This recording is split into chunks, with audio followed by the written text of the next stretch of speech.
مملكة الحكاوي. استمع وتخيل. عزيزي المستمع الجميل، شوف انت تحب تشرب ايه واحنا نحاسب لك عليه، وتعال احكي لك الموضوع المذهل ده. وما تنساش ركز معايا، اديني ما اقول لك اهو. بص يا سيدي، الموضوع كله بدأ في اوائل الستينيات من القرن اللي فات، لما كاهن كاثوليكي اسمه الأب فرانسوا براون كان مسافر على مركب في الجراند كانال في مدينة فينيسيا البندقية في إيطاليا. وقت ما هو كان مسافر على المركب ده قابل كاهن تاني اسمه الأب إرنيتي. الراجل ده كان عالم فيزيائي إيطالي قبل ما يتحول لكاهن في الكنيسة والفاتيكان، وكانت المقابلة اللي تقابلها الاتنين دول حدث غير حياة الأب فرانسوا براون ده تماما. طبعا هتسألني ليه؟ هقولك إن السر دايما يكمن في التفاصيل، والتفاصيل في الحالة دي هي المحادثة اللي دارت بين الاتنين على ضفاف المركب اللي كان شايلهم وبيبحر في قلب مياه البندقية. الاتنين كانوا كهنة زي ما قلنا، وبالتالي كانوا خبراء في اللغات القديمة الغابرة، وعشان كده بدأوا يتكلموا مع بعض ويفتحوا في مواضيع مشتركة بيحبوها هما الاتنين، لحد ما الكلام أخدهم لموضوع مثير. الموضوع ده كان ازاي تم تفسير الإنجيل على مدار السنين والقرون، وايه التعاليم الخفية والأحداث التاريخية المجهولة اللي كانت بتختفي وراء كل حرف من حروفه، وازاي هي ممكن تأثر على المجتمع بتاعنا كله في العصر الحالي. والحقيقة ان الأب إرنيتي كان عنده آراء قوية في الموضوع ده، قوية لدرجة انها أذهلت الأب براون لما حكى القصة بعدها بفترة، وخلته يغير تفكيره في حاجات كتير كان فاكرها من المسلمات. اللي قاله الأب إرنيتي كان انهم في الفاتيكان في الفترة دي ما كانوش محتاجين أصل لأي نظريات وتفسيرات عشان هم يقدروا يشوفوا الحقيقة بنفسهم وبعيونهم. ازاي؟ من خلال جهاز مذهل، هو عبارة عن آلة زمن بتخلي اللي يستعملها يقدر يتفرج على مشاهد حصلت في الماضي البعيد جدا، ويشوفها كأنه بيتفرج عليها على شاشة التلفزيون في مخازن الفاتيكان السرية اللي محدش في العالم كله يقدر يدخلها، الكرونو فايزور. طب ثانية واحدة بقى، علشان الموضوع ابتدى يدخل في منطقة غريبة ومثيرة. ايه بقى الكرونو فايزور ده وازاي اصلا بيشتغل؟ الجهاز ده يا سيدي حسب كلام الأب إرنيتي اللي كان بيحكي القصة لبراون وقتها، كان بيشتغل بطريقة فيزيائية فريدة من نوعها، مرضيش يكشفها بالتفاصيل، وقال بس انه بيعمل عن طريق تجميع معالجة آثار الإشعاع الكهرومغناطيسي الدقيقة والضعيفة جدا جدا المتبقية من العمليات الجسدية المختلفة اللي حصلت منذ آلاف السنين في كل مكان في الأرض، كشاهد على أي حدث حصل في أي فترة من التاريخ. حسب كلامه الإشعاعات الكهرومغناطيسية دي بيقدر الجهاز يلتقطها ويعالجها علشان يطلع منها صورة حقيقية تخليك تشوف الحدث اللي حصل في فترة معينة في التاريخ بعيونك بيحصل قدامك على شاشة الجهاز. يعني حسب كلامه الجهاز مش بالظبط آلة زمن بالمعنى المعروف اللي احنا كنا متخيلينه، لا هو عبارة عن حاجة زي كابينة ضخمة مزودة بأكتر من إريال أو هوائي، مصنوعين من معادن ثمينة غير معروفة ومجهولة للعلوم الأرضية. والكابينة دي متصلة بأنبوب اسمه كاسود، وجواها لوحة تحكم صغيرة مليانة زراير ودراعات. كل ده متصل ببكرة بتقدر تلفها علشان تجيب على فترة معينة في التاريخ انت عايز تشوفها، وبعدين تقدر تشد الدراع فالآلة تشتغل شوية، والمعادن المجهولة اللي مصنوع منها الهوائيات دي تبدأ تجمع آثار الإشعاع الكهرومغناطيسي في الطيف المرئي بتاعها كله، اللي هو حساس بشكل شديد الدقة أكتر من أي معدن عندنا هنا على الأرض. وبعدها بشوية تبتدي تشوف الصورة على الشاشة الضخمة اللي قدامك للحدث اللي حصل بالظبط أيا كان هو إيه. ودي صورة يقال إنها للتصميمات بتاعة الآلة دي اسمها بلو برانتس. يعني الأدلة دي كانت عبارة عن نافذة تخليك تقدر تتفرج منها على الماضي من غير ما تتدخل في أحداثه، مش آلة زمن تقليدية كأنه تلفزيون بيلقط صدى الأيام اللي عدت ومضت منذ أزمنة سحيقة القدم، واللي أحداثها حصلت وانتهت بالنسبة للتاريخ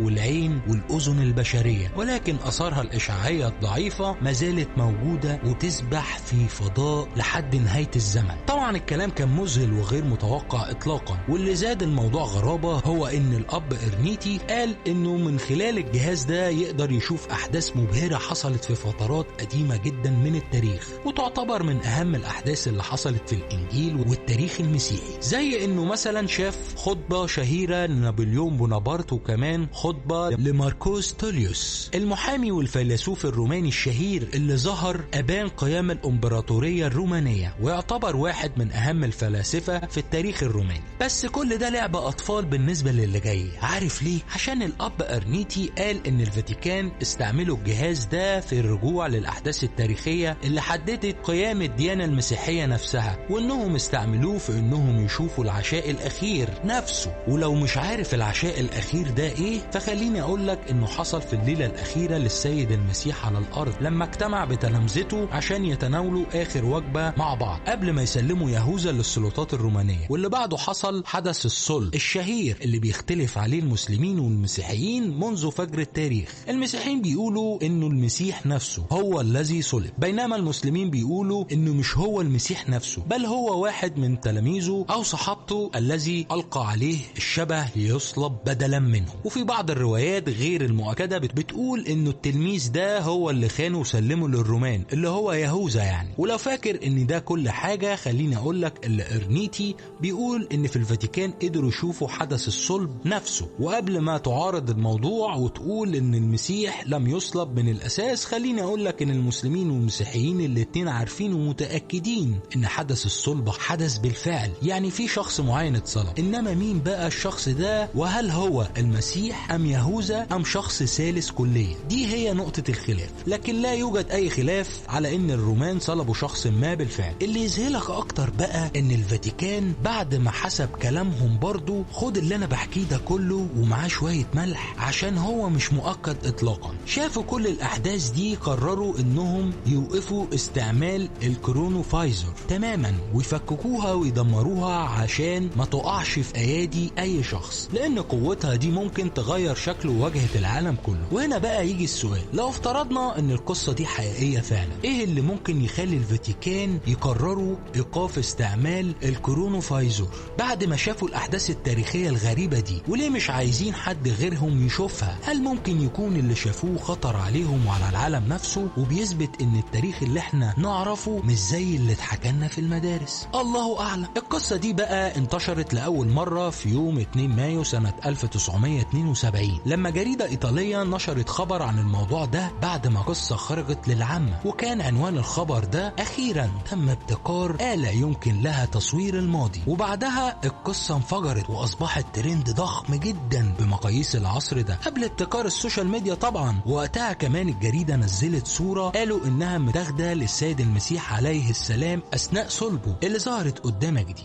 وبعدها الأب أرنيتي نفسه نفى صحة الصورة دي وقال إن إمكانيات الجهاز ده ما تسمحش إن يتم التقاط صورة بالدقة دي والقرب ده، وإنه شاف الحدث الحقيقي ومش ده شكله. وبعدها فعلا تم إثبات إن الصورة مزيفة، وده اللي خلى الحقيقة تختلط بالخرافة والموضوع يوسع ويتحول لنظرية مؤامرة ضخمة لها رواد كتير. ده الموضوع وصل لأن الناس كتير عملت لقاءات صحفية ومواضيع مقالية وكتبوا عن الجهاز المزعوم ده، خصوصا لما تم بعدها كشف حقيقة مذهلة قلبت كل الموازين، وهي ان الجهاز ده شارك في اختراعه العالم الفيزيائي الشهير انريكو فيرمي الحائز على جائزة نوبل في الفيزياء عام 1938 لكشوفاته في علم الفيزياء الكمية اللي مفيش مجال لذكرها هنا. لكن يكفي ان اقولك انه واحد من اشهر علماء الفيزياء في التاريخ. ومش بس كده، ده كمان يقال انه كان مشارك معاه 11 عالم فيزيائي كمان، منهم العالم الالماني الشهير فيرنر فون براون اللي كان تابع للحزب النيازي في ألمانيا أيام الحرب العالمية الثانية، وبعدين انضم لوكالة ناسا الأمريكية وقدم لهم أبحاث ساهمت في وصول الأمريكان للقمر. طبعا الفاتيكان فضل ينكر القصة دي لسنين طويلة جدا لحد ما سنة 1988 طلع منهم تسريح غريب بيقول إن أي شخص يستعمل الجهاز بمواصفات شبيهة بده هيتم طرده من الديانة المسيحية ورحمة الله وتكفيره بمعنى أبسط. والسؤال هنا، هم ليه أصلا يطلعوا تسريح زي ده مادام هم أكدوا مرارا وتكرارا إن الموضوع ده مش حقيقي من الأساس؟ وفي الأيام الأخيرة في حياة الراهب أرنيتي كتب رسالة أخيرة موجهة للعالم أكد فيها مرة تانية إن الجهاز حقيقي، وإن قبل وفاته بفترة حصل اجتماع تم فيه الاتفاق على تفكيك الجهاز وإخفائه من مخازن الفاتيكان السرية لأنها قوية جدا على أن يتم استعماله من قبل البشر، وأن الفاتيكان كان بيخفي كل الأدلة اللي بتقول أنه حقيقي، وهددهم عشان يغيروا أقوالهم من القصة دي. وبعدها بفترة سنة 2002 الأب براون اللي سمع القصة منه لأول مرة نزل كتاب حكى فيه الموضوع ده كله بكل تفاصيله، اسمه سر الفاتيكان الجديد، هتلاقوه موجود على الانترنت في كل حتة. وهنا بقى بيجي السؤال، هل انت مصدق ان القصة المذهلة دي حقيقية؟ ولو حقيقية فعلا والجهاز ده حقيقي، ايه اللي يدفع مؤسسة ضخمة تاريخها ممتد لمئات السنين زي الفاتيكان